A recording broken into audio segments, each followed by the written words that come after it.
What's up, everybody? I'm Paul Hickey with NoOffSeason.com, host of the Sports Card Strategy Show. Welcome to Lefty Cards right here on the NoOffSeason.com Sports Card Network, discussing the latest trends, best practices, and insider tips on sports card investing. This episode is brought to you by NoOffSeason.com, the number one place to make money flipping sports cards. Get a free 30-day trial today at NoOffSeason.com. And now, everybody, it's time for Lefty Cards.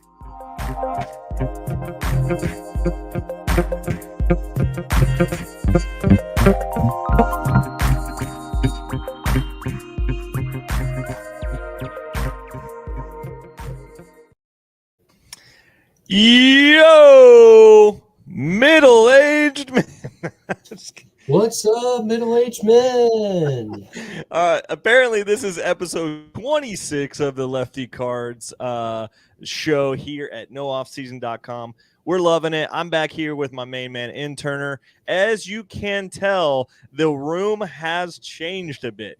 Turner was saying how every episode I have a little bit nicer of our room put together, and that's true. I only operate in minor competencies of extra time, and so did get the TV up, watched Sunday Night Football in here last night, will watch Monday Night Football tonight as we have two games going, one of which is our man Joe Burrow needing to have a strong game back in the saddle in Cincinnati. And I know that's a particular guy you're excited about, Turner. So what do you want to see tonight?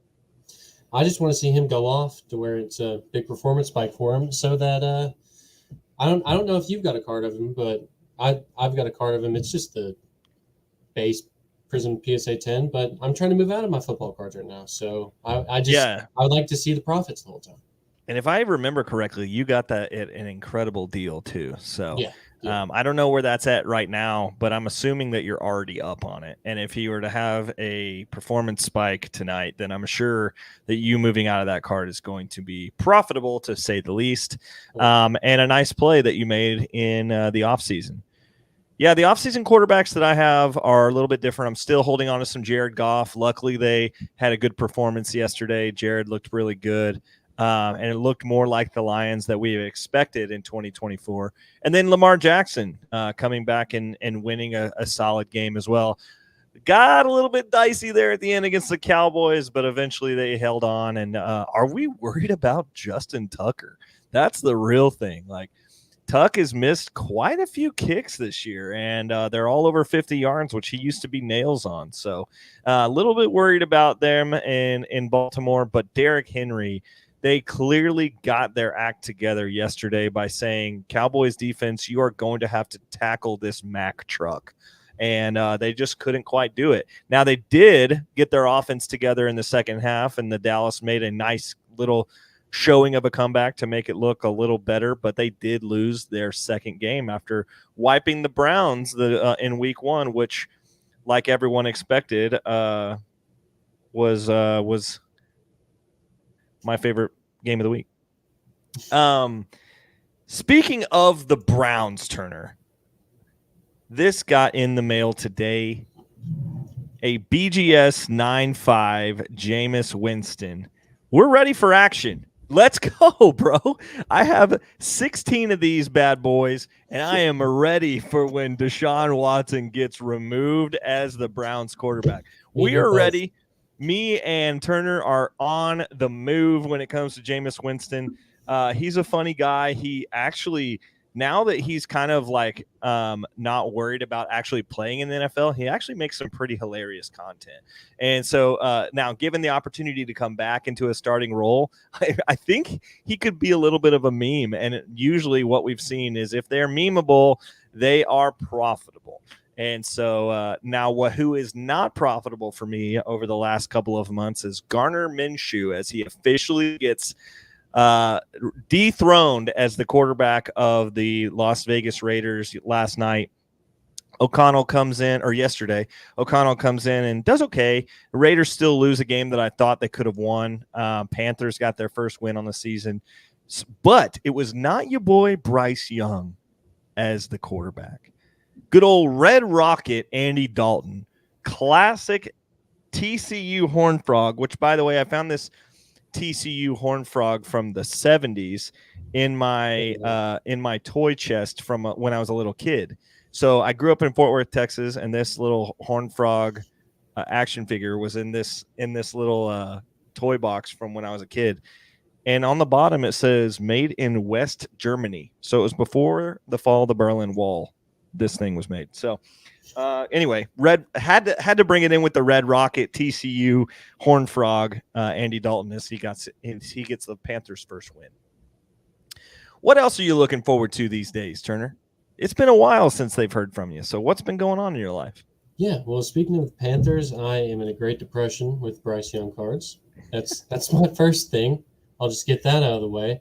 Well, I have literally, I bought a silver like PSA 10 at the National, and I have like 3 base PSA 10s, and so I'm gonna be holding them for a little bit. When me and you have talked about our 3 to 6 month flip, that's gonna be a 12 to 48 month flip. 48-month flip. Something, I don't know. I'm just exaggerating at this point.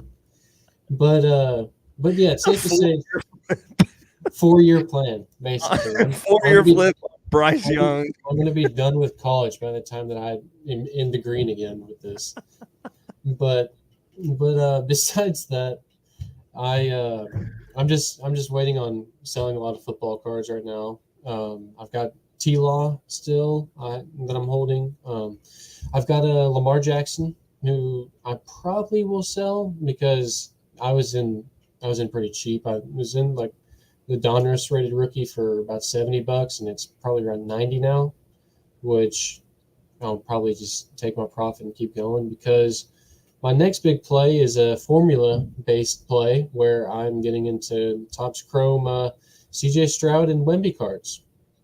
So that's my big project with cards up to date. But besides that, hoping that I can make some money with Jameis, just like you. But yeah, a lot of my stuff right now is just waiting for quarterbacks to not stink. Yeah, and that has not been the case so far. Yeah, the quarterbacks that we were interested in before the season started that just have not come out of the gate strong.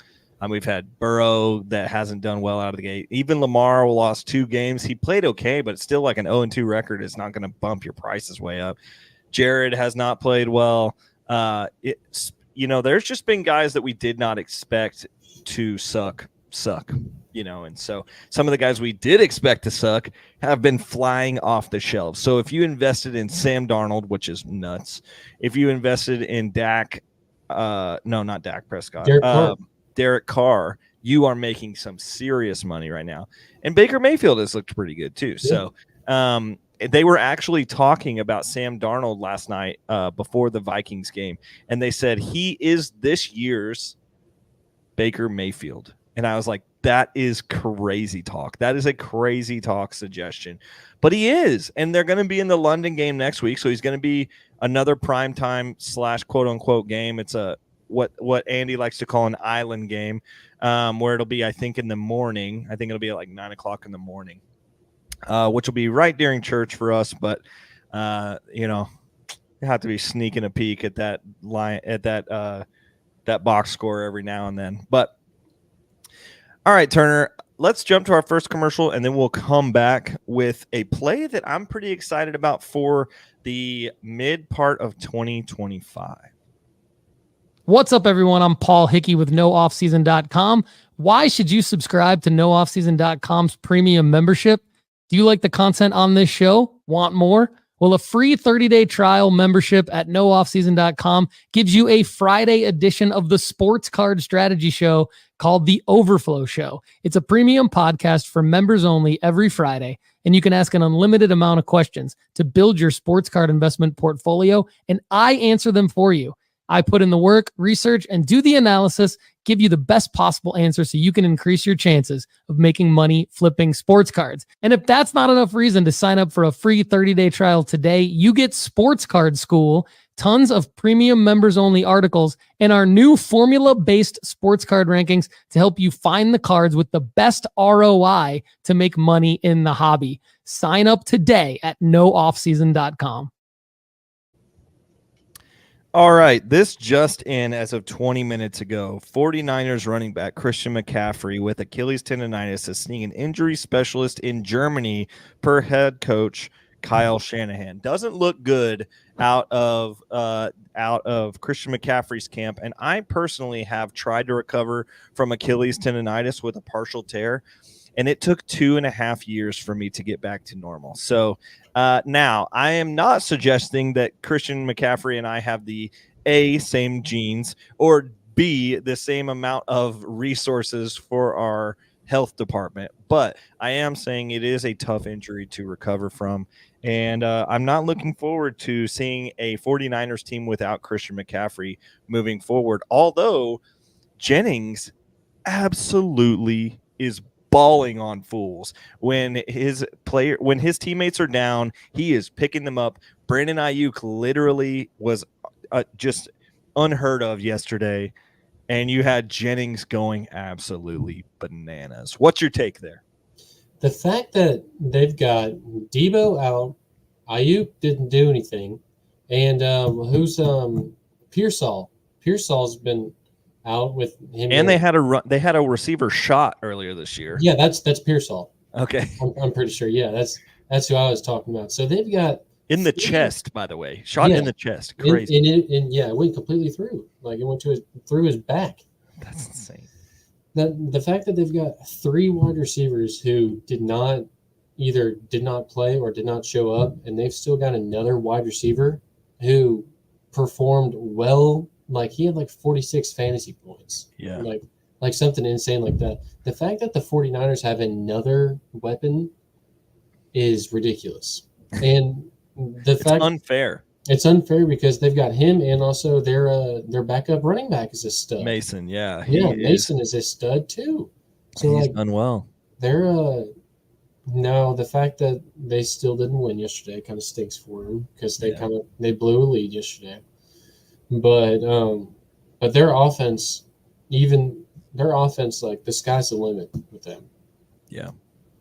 So hard transition here into what I said before the break is we're going to talk about a play that I'm excited about potentially. And this isn't necessarily investing advice. Okay. Some of the plays that we make on the Lefty card show make Paul on the Paul card show shudder a little bit because they don't have the formula backing them. They just have hardcore intuition from Lefty McKee. And sometimes there are aspects of sports or aspects of collecting in general that fall out of the realm of regular investing. Some of these things I have profited on in the past couple of years. Ted Lasso season 2 coming out and me buying Ted Lasso season 1 cards and then selling those when season 2 came out. Not on the formula. Did make profit off of that. So it's like things like that where culture has collided with sports. I've been able to play into the sports realm. Tennis is one of those areas where I have seen tennis spike in popularity over the last 2 years in the USA. And with them coming out with a new set, I've been able to sell cards for more than they're probably regularly worth. So things like that I've been able to move in and out of. A play that it's a speculative play for me, Turner, over the next 6 to 12 months is these cards right here. I'm slowly picking up these cards right here, and I wonder if you can see them. And tell me what you see right away.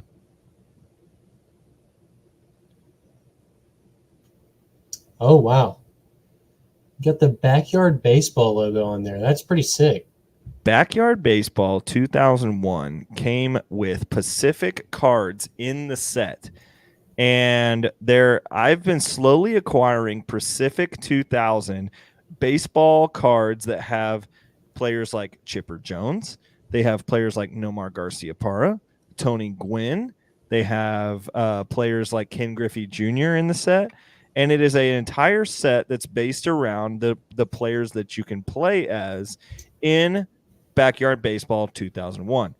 Ken Griffey Jr.'s card is of him on the Reds. There's a Derek Jeter card as well as Pudge Rodriguez, Cal Ripken Jr., Sammy Sosa, Mark McGwire. So there's quite a few Hall of Famers in this set. So why does this matter? Most of the cards that are coming from this set have been handled by 10-year-olds for most of the entire life of their cards. Therefore, they're not gradable. But what I will say is this got a lot of hype last year on the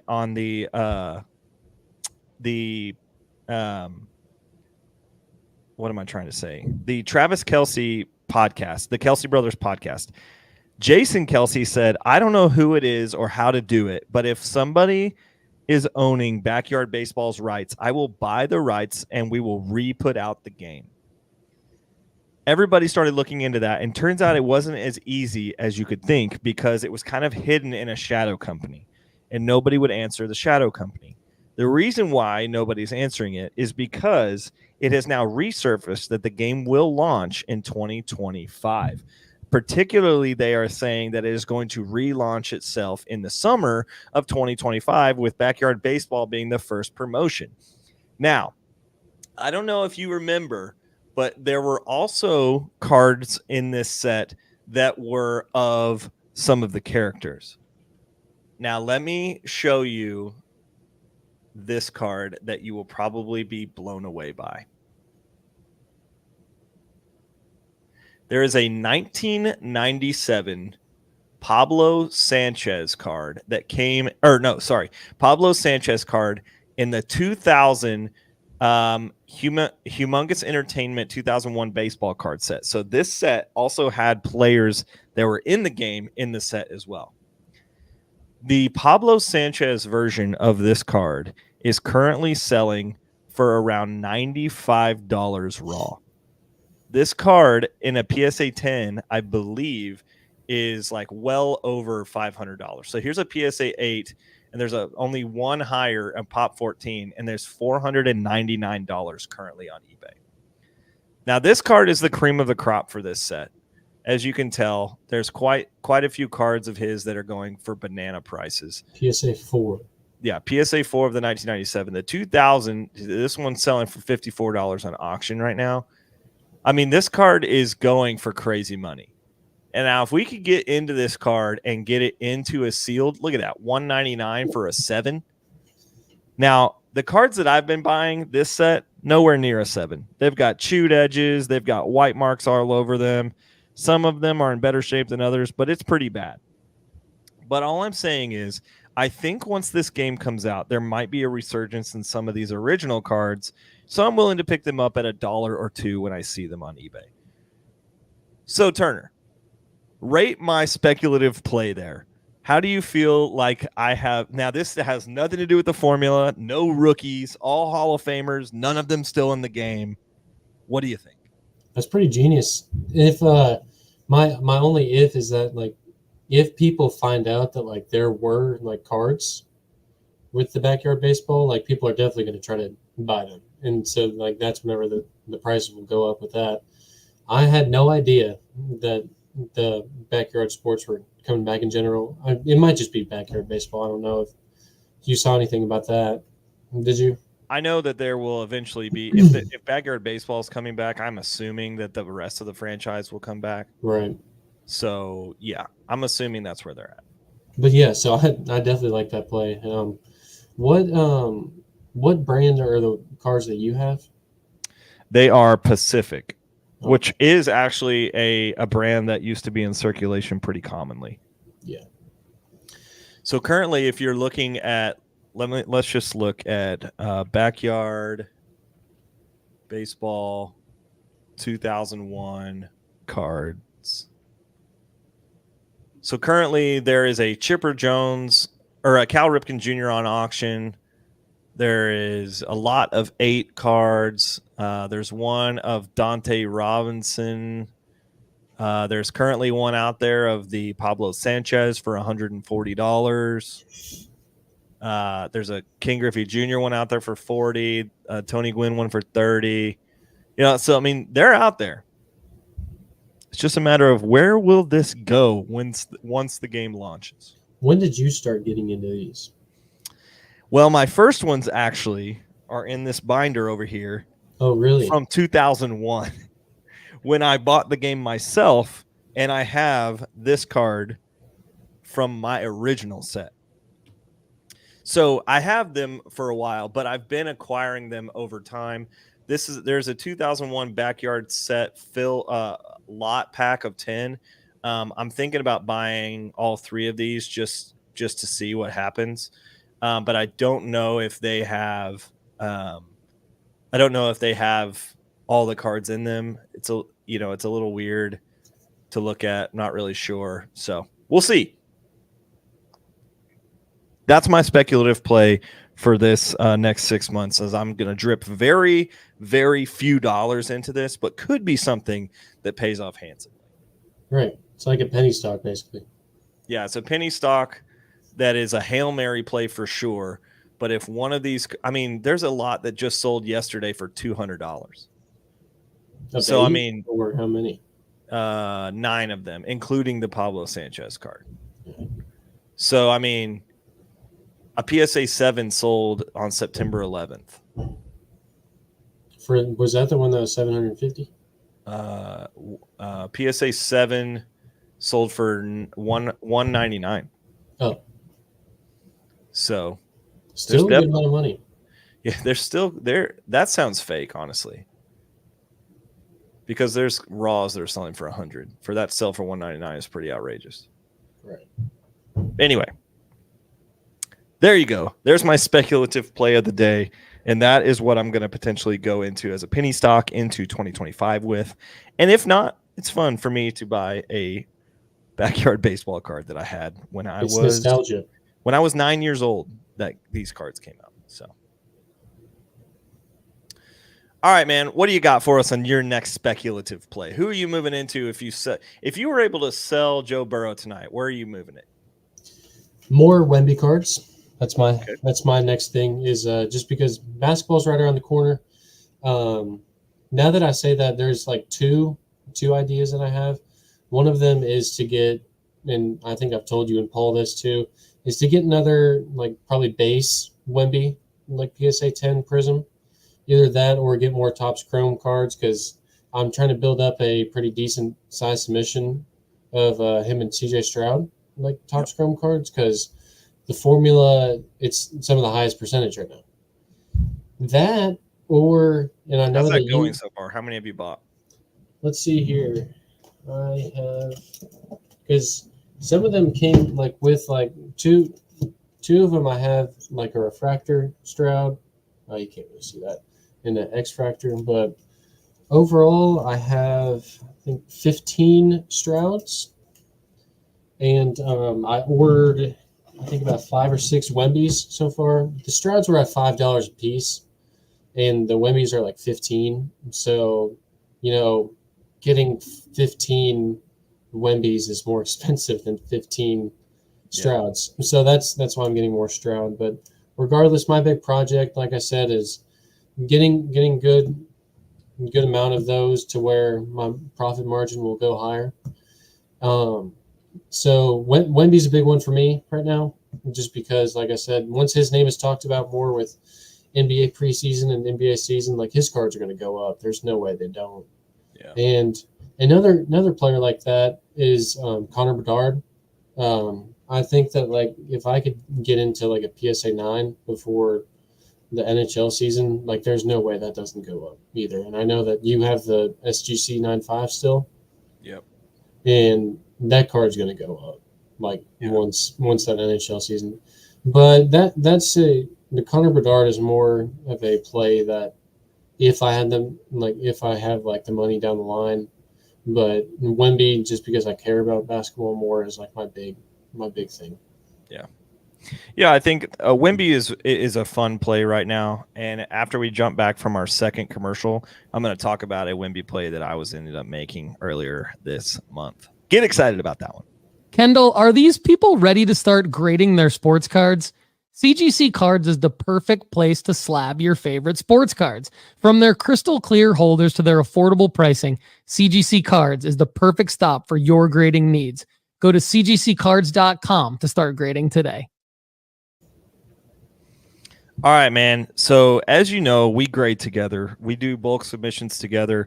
Everything that we send in, we usually have at least 5 or 10 cards in there of each other's submissions. You know, if you're sending a big bulk submission, I might send 5 or 6. If you're the other way, so we do a lot of that stuff together. And as you guys have known, I bought some big cards that I was like, well, I might want to do something with them later in the offseason, but I wasn't 100% sure that some of these cards were going to come away as PSA 10s. Well, don't you worry, little boys and girls. I had an incredible pop over the last couple of days where I got an email from PSA saying your submission needs to be reevaluated because it is too expensive for the price level that you submitted it at. That is always a fantastic sign because I bought this card for $280 of trade value at the National. And when it pops, that means when they get an email, that means it is over a $500 evaluation. So this card that I'm about to show you here, this card, the 136 Orange Ice Victor Wembanyama, I ended up trading a Giannis rookie card, a 2013, I believe, Giannis rookie, Hoops rookie that I bought for $300. Ended up getting $280 of trade value for the raw version of this card. Sent it in, thought it looked a little bit OC. And then no matter what, it came back as a 10. This card is currently selling for around $700, so a big win for me, and it's not even the season yet. I do not think that I'm going to sell this until the preseason hype of the NBA season. I think this could potentially end up being around $1,000 card. Probably $850, $900 is where I'm expecting to sell it at. But a $750 to $900 jump is still incredible, especially when I spent $280 on this. And while I'm here, and while we're talking about it, I know I've talked about it previously, but here is the selling or sold or vaulted option of what my PSA submissions look like. When you have the cost and and you sell it on here, there's a pending auction that you can send it straight to. My VIP one, Caitlin Clark, this card got a 9. I have $21 into it because we got it free at the National. So with the $21 grading fee, this is where I'm at with this PSA 9. I'm expecting this to sell around $130, $150. Easily my favorite Caitlin Clark card that I have that's on the market. I just think that I can make such good money on it right now, coming from the National. I think I could buy back into this card later, but I think this is a card that I really like long-term for Caitlin Clark because I think it's one of the most aesthetically pleasing cards that you can find of hers. I also have a PSA 10, which there is like very few of these for the Angel Reese card, and then a PSA 9 of the Cameron Brink card of that card. These cards got graded really harshly. I mean, I think yours were like 6s and 7s. So mine I got seven of the Wemby and 8 of the Clark. Cool. So I got an 8 and a 9 and a 9 and a 9 and a 10. So, like that's not bad. This one came back really hurt me. PSA 8 of a Tyrese Maxey Prism. But I'm going to sell this Victor Wembanyama card as soon as I can. When the season starts, I'm immediately just going to push it straight to eBay from the vault.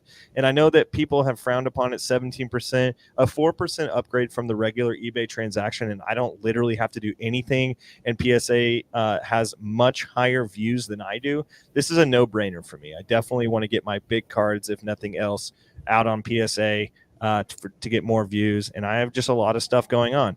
It's very easy to see it.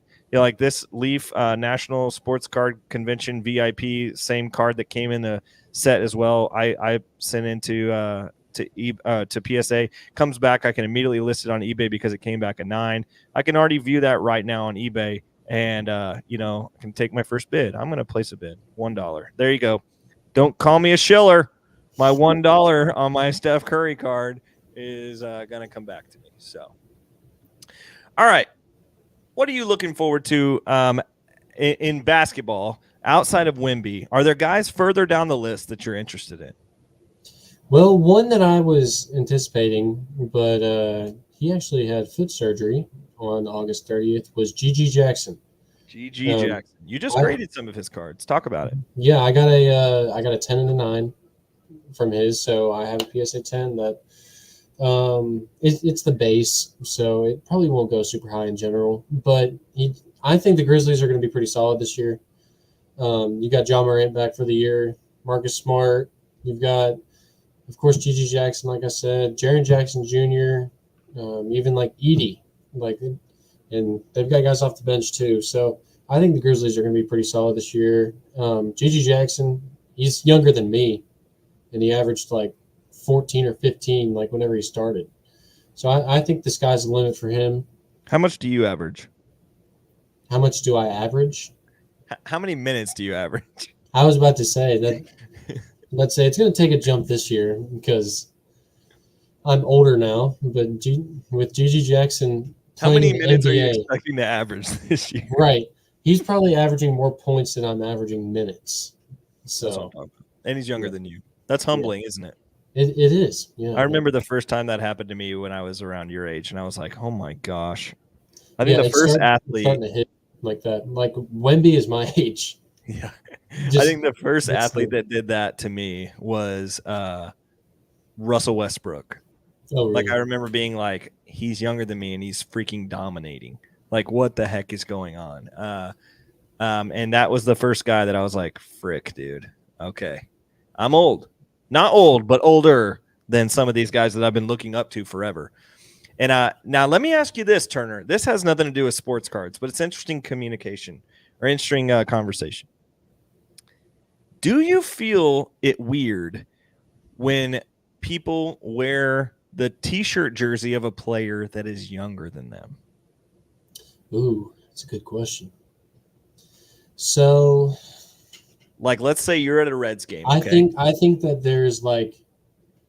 there's a demographic where it starts looking odd.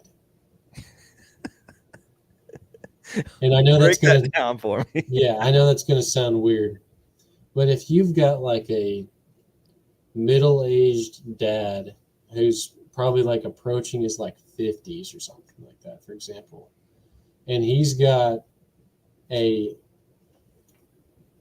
Ellie's big in Cincinnati, so I can't use De La Cruz as an example, but say like like a Spencer Steer jersey shirt, for example. Like you're gonna see that, like, if you see like the middle-aged dad go in there and get it, you're gonna be like, what the heck is he doing? Like, It's one of those. But if you're like in your 30s or 40s, for example, like I feel like that's like borderline where it's like, okay, I guess it can fly. But if you start wearing like just the jersey, nothing underneath, and you're trying to show off your muscles and there's not much going on, I think that's whenever it's like, all right, we need to get you a jersey shirt, literally. But, I have a friend who, and I won't name names, even though people would definitely know who this is. He does not like it when people wear a jersey or a jersey shirt on any player younger than them.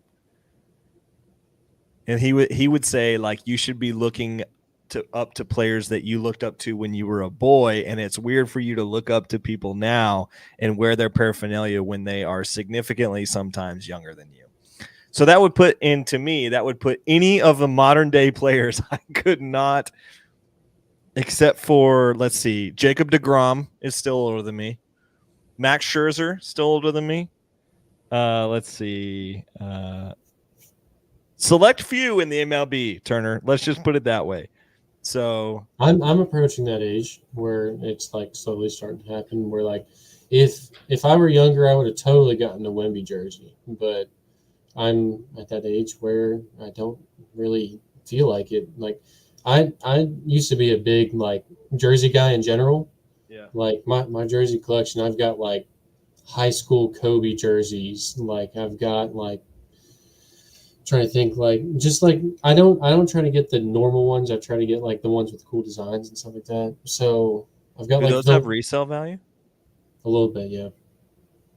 Like one of my like underrated favorite ones, two of mine actually. I'll just say this is LeBron's last year in Cleveland. They had like the land, like one of the city edition. I've got a LeBron one of that, and another one is a McDonald's All-American Kobe jersey. Those are two of my underrated favorites. But so like growing up, like that was one of my big things. is just like getting those, and I don't wear them a whole lot, but they're still like they've got sentimental value to me just because I grew up watching Kobe. I grew up watching LeBron, like guys like that. Yeah, I have a Shea Gilgeous-Alexander jersey it's an alternate Oklahoma City jersey, and it's the black one that just says Oklahoma on the front. Love it. I love that jersey. It goes super hard. But obviously he's way younger than me. So, and I don't give a crap because I'm wearing that thing all the time. I also have a Victor Wembanyama France jersey. So, see, the European jerseys like that are pretty cool too. Like I for a little bit I had the more sponsors, the older you can wear them. Right. Something like that. Something like that. But I at one time had a Latvia Porzingis jersey. Come on, dude. Yeah, that's sick. We need a formula base for how jerseys. Long you can wear a jersey with somebody's name on it. Because that's what people want to know when they're looking for sports card information here on the Lefty Card Show. So let's jump to another commercial, and we'll come back with a play that I've been making recently that is currently selling on eBay. Yo, Lefty, we use a lot of data, don't we? Well, I just want everyone to know that they can get the same data we get by signing up at marketmoversapp.com. Sign up at marketmoversapp.com today, but use the promo code NOOFFSEASON to save 20% after a free 14-day trial. That's marketmoversapp.com, promo code NOOFFSEASON. If you guys are wondering what it looks like when a Panini Instant order comes to you, this is what the 50 card box looks like when it gets to you. These are Bo Nix, or actually this is the $25 or the 25 one. This is a Bo Nix grenade, I call it, of instant Bo Nix cards that of him in his first leads the charge in a preseason win. It's his first NFL card with him in the Broncos jersey. He played pretty well this week, and so these just came in to me. I have not done a great job about selling these early. So I've been tossing around, okay, do I grade some of these? What do I do? Blah, blah, blah. I think I'm just going to slowly list them one at a time. I'm going to list them all tonight. I'm going to list 25 of these tonight on auction and start at $0 and just see where they go. Because Bo Nix winning last night, he was one of the most searched people on eBay when it came to cards that the people are looking for. I think Bo Nix might have a good future at the Broncos. Sean Payton definitely knows what to do with an undersized quarterback, and Bo Nix looks like he's okay. He's definitely not going to get passed by some of those quarterbacks in his quarterback room. So I'm definitely going to list these this week. I know that Paul did a different strategy. We're just going to kind of see how it goes. A lot of this stuff is just beta testing for us until we get a really solid formula down, because the Bo Nix cards and the Caitlin Clark cards that we're selling, for a lot of them, we did the pre-selling. I was a little bit nervous to do pre-selling on the Bo Nix cards before we talked to before last week. I asked Paul to break down in the premium show, how is he selling these and how is he doing it, and he's listing them. Were you able to watch that episode, Turner? Yeah. I mean, it was a good breakdown of like how you do it. When you change the shipping and change the dollar amounts, you can list them all at once. It's a cool way to break it down. When I listed mine, I listed them all at $4, but I unintentionally listed all of them at $5 shipping. So all of them, you had to pay $9 to me to get them when you could pay $8 to $6 online. So of course none of them sold. Actually, one of them sold, which is hilarious. But one guy was like, "I'll take one," and so, and then I listed one. Yeah, I listed one today, and I said I opened the auction or whatever at $4, and I said you could also buy it now for $8 if you wanted. Before any auctions get there, the guy just smashed it. Buy it now, $8. So they're selling at $8. So I think I might just end up doing that. What do you think about that? I need to take notes or do something because, like we talked about, I got the Jaden Daniels ones, and I've sold 2 out of my 25, and I have right as buy it now. Right now, I have it as the buy it now with the quantity with it too. So yeah, I just got listing them at $8 or $10. I have mine at like $7, and they're not selling. So I need to. But they will play tonight. Yeah, so I may need to take it down and Maybe just put them on auction tonight. Put like 4 or 5 of them on auction tonight and just see what happens. Right. Yeah. Just like you just said though, like that's one thing that of course I like to follow you and Paul's plays, yours and Paul's plays a lot, and that's one of them too. Where like I'm also like in the beta test of the Panini instance and like seeing what works with that. One thing that Paul talked about that I could have definitely done too, and I know that you could have too, but of course you two both graded the Caitlin Clark cards, is the Caitlin Clark cards that all of us made like profit on. The pre-sales were like going for $40 or $50 each on the cards, and I didn't post them on pre-sale, and I know that Paul didn't either, and you didn't, of course. So like just entering the pre-sale realm is like the next thing that we're doing, just because we didn't think that it was ethical before, but it is, as long as you let them know. So just like testing all this Panini Instant stuff this year is definitely like something that I'm taking it along with you all. Yeah, it's definitely something that if we can get it down to a real science, could be a really, really profitable thing for us. Yeah. Especially if we're buying the card at $4 a pop and they're selling for $15 to $20. And even if they are getting to that $40 range or 40, 60, whatever, you know, if they're getting that high, then this is definitely something that we could end up making some pretty big arbitrage on.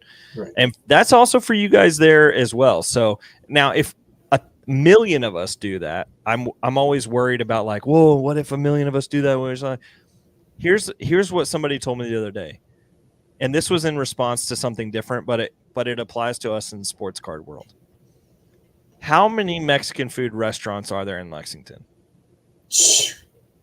Yeah, that in unlimited amount, basically. Because people love Mexican food, right? If If people continue to love Mexican food, there's always going to be a new Mexican food restaurant. And somebody was telling me about this in regards to something else, but I thought about it in terms of sports card plays. People often ask us, why are you giving all this information out when you could just keep it for yourself? Because the more people that have it, the more people that are going to sell, and they're going to drive your price down. Well, here's the real fact of it. The more people that get into this sports card hobby, the more people that it doesn't matter how many of us are selling these. So in a way, all the water rising raises all of our ships. So I'm not scared about it, and I'm ready for all that arbitrage to come towards our way. We're going to hit one more commercial, then we're going to come back for our signing off thoughts. I do have a soccer game tonight, so I got to go get warmed up, but we'll be right back. Lefty, we say that breaking is not necessarily a sports card strategy, but there's a lot of great things going on Whatnot other than breaking. They now have singles auctions and an improved overall experience on their platform. I want everyone to know that they can get $15 free on Whatnot by joining Whatnot through this URL. Go to whatnot.sportscardstrategy.com. That's whatnot.sportscardstrategy.com. Lefty, back to you. All right. Thanks, guys, for being a part of another great Lefty Cards episode. We will be going live this week with Paul. And I, as far as I know, I am not going to go to the Music City show this weekend. I don't know if Turner, you have decided not to go, or if you're going to keep going because I can't go. But I think Paul's going to be there this week. For those of you that are listening to this show, I can't make it out this week. My wife has asked me to stay home, and happy wife, happy life. So we're going to continue to do that. By the way, Turner, since last time that you were on this show, big event happened in your life. Yeah, I got engaged. Which so that's the part that you talked about, where I was flipping some sports cards to at least partially pay for my now fiance's engagement ring. So that's a big event in my life that's happened. So yeah. Well, congratulations. We didn't want to get out of this episode without congratulating you on a big step in life. I know you guys are awesome for each other, and you're going to be very happy together. Oh, yeah. Excited to be a part of that process moving forward, and excited that Card Profits ended up being a part of that ring. So exactly. For those of you that are with us, continue to comment. Now that I have the comments turned on YouTube, you can comment. We'd love for your comments below on what you are doing over the next 6 to 12 months to grow your sport car portfolio. And continue to ask us questions on YouTube. We'll try to get back to you as soon as we can, even though I'm not always super great at that. Thanks for subscribing. Thanks for being with us. We're going to hit the outro here, and I got to go play soccer in the rain. See you later. Peace. Lefty, great work on today's show. Thanks for supporting Lefty Cards, part of the nooffseason.com sports card network. Get a free 30-day trial today at nooffseason.com to check out our formula-based sports card rankings to help you make money flipping sports cards. Subscribe to Lefty Cards on YouTube and follow us on socials by visiting leftycards.com.